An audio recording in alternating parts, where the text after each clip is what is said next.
With its bohemian spires, winding cobblestone streets, and medieval orange roofs, Prague's rich 4,000-year-old history is represented throughout the city.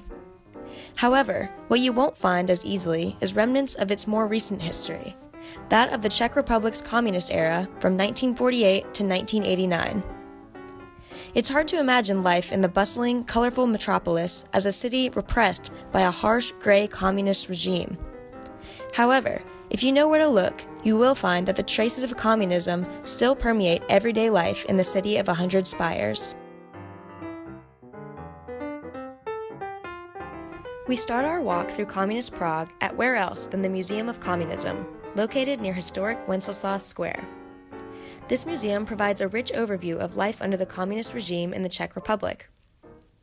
Visitors are treated to a fully immersive experience as they step off the cobblestone streets of Prague into a communist interrogation room, a nuclear bunker, a political protest, and even the Stalinist show trials of the mid-century.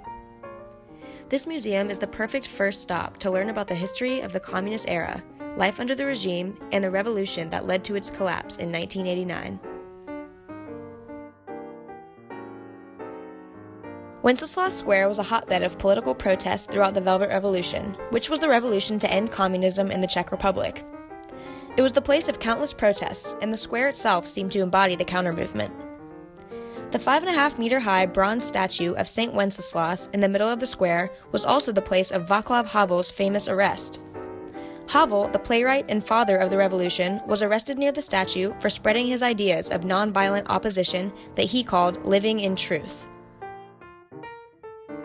Near the square, you will also find the place where Jan Palach, a student at Prague's Charles University, set fire to himself in 1969. Palach was protesting the lack of freedom and the passivity of the citizens under communist rule. There's now a monument commemorating his sacrifice, and students visit frequently to leave flowers and pay homage to Palach. Over in Lessertown, you'll find the infamous John Lennon Wall, with a new layer of colorful graffiti art almost every week. The wall has taken on many faces over the years as people use it as a cathartic protest of injustice around the world. But underneath it all lies the foundation of the original protests against the communist regime in the Czech Republic. The wall was one of the first ways that the people of Prague began to voice their opinions about their political oppressors. Also in Lessertown, near the base of Petrin Hill, you'll find the memorial to the victims of communism. The monument consists of staggered statues of a man who seems to be losing parts of himself as he moves farther up the hill, until the last statue is reduced to only one bronze foot. There are years carved into the cement next to each statue. This represents how, over the years, the communist regime gradually stripped the Czech citizens of their humanity.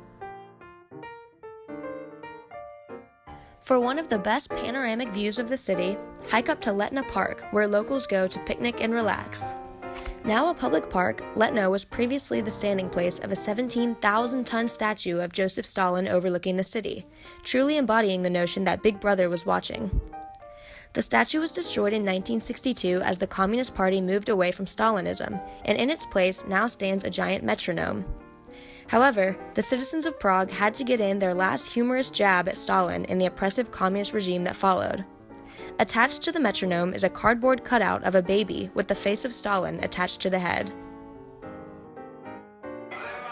End your night at the pub where President Havel and President Clinton shared a drink on Clinton's trip to the newly democratic Czech Republic in 1994. The Uzlateho Tigra pub is a melting pot of tourists and locals alike. On the walls, you'll see photographs of some of the pub's many famous patrons, including a photo of Havel and Clinton sharing a mug of Prague's famous Pilsner. These places represent only a small portion of the communist leftovers in Prague. From cemeteries to mile-high television towers to nuclear bunkers, the remnants of Prague's communist past are hidden just below the surface, but are truly distinguishable.